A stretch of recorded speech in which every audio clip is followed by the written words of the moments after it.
Welcome back to the channel. I want to talk to you about Cinematic Haze. This is a new plugin on the Resolve 20.2 update. We took this shot here. It originally looked like this and looks like this, and I didn't even make any adjustments. So let me walk you through the plugin. Under your effects library, you can find it under Resolve Effects Light, and it's just Cinematic Haze. I dropped that onto the second node here. And this thing primarily works with a combination of plugins.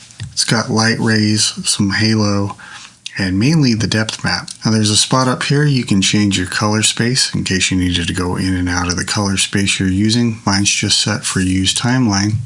Then we have depth map. I'm going to hit depth map preview, and as you can see, it's like a gradient key. So anything that's deemed near will be black, and anything that's far away or farthest away will be white. And you have some sliders here to adjust the levels. If we dip our gamma down, it lets a little more detail out through here.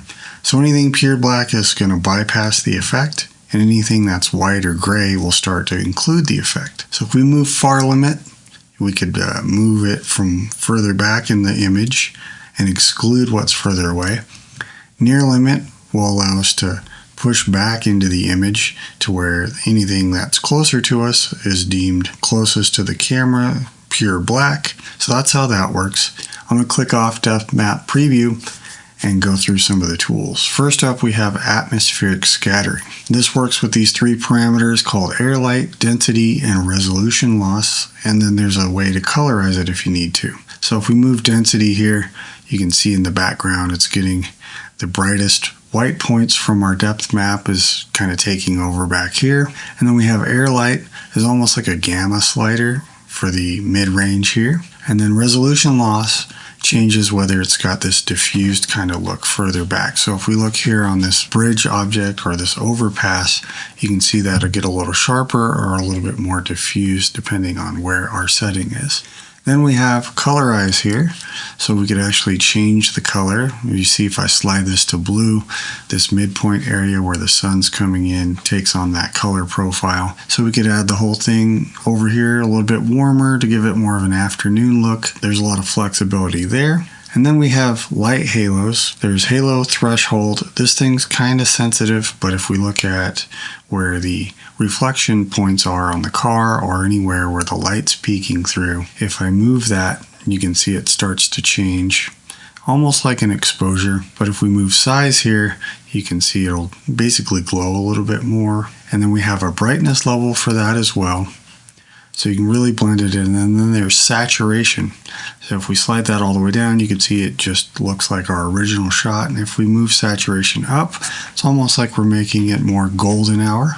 And then we can actually colorize this as well. So as I slide this around, you can see those brighter points are now taking on the color profile from our slider. And then we have light rays. If we enable that, there's a preview threshold button here that'll let you change whether it's working off just the reflections or the overall light source. So as we move this slider, you could limit it to just the white surfaces or the brightest points. And as we go down, it'll just take on all the light points. So you could get it down to just reflection or bright points or a little more overall on the threshold. And now if we switch the angle, you can see streaks kind of move around. Let me soften it a little. You can see a little bit here. If we saturate it, you can see we've got some colorization going on right about here. And if I up the threshold now, you can see some more streaks coming across. And if we change the angle now, you could see you could have the light coming in this way or from this way.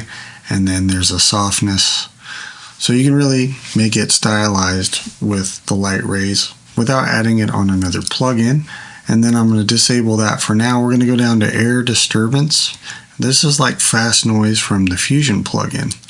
I'm going to check Preview Influence, and we're going to look at this sort of foggy area here. And I'm going to move the intensity. Now you can see it could get a little more cloud or fog, mist-like. And then there's a brightness for that as well. And then we have scale. And this really makes it look like the fast noise part of the plugin. And then we have detail, whether it's soft or a little bit more prominent. It does have a follow tracker function. You can actually track something on the screen and get the air disturbance to move along with the object. There's a flow speed on how fast it moves. There's a direction in case you needed it to go a certain direction. There's a seethe rate, as you can see here. It makes it morph in real time, so you could actually have some movement to this effect in the middle of a shot. There's a starting frame or a randomized start frame, and it'll actually kind of take off through the middle of the shot. I'll take off preview influence and turn this on and off. You can kind of see what it's doing here. It is a little bit processor intensive, but it gives it a lot of cool style for just a quick little plugin. Going from this to this, there's a little bit of artifacting back here that I could see, but you can clean that up with some of the far limit and near limit adjustments here if you didn't want it to overtake. So that is your Cinematic Haze plugin on the new Resolve 20.2 update. It's kind of a combo of a few different plugins, but really nice to drag and drop and just get a nice stylized look without having to do a lot of work. I'm going to experiment with this with some darker scenes, maybe some early evening or dusk type shots, maybe like a horror type movie, and see if I can get the mist to behave a certain way with some lower light conditions. Alright, if you found this helpful, consider giving me a like and subscribe. Leave a comment down below if you got a subject you want me to make a video on, and I'll keep an eye out for that. And otherwise, I appreciate you watching. Thanks, and I'll see you on the next one.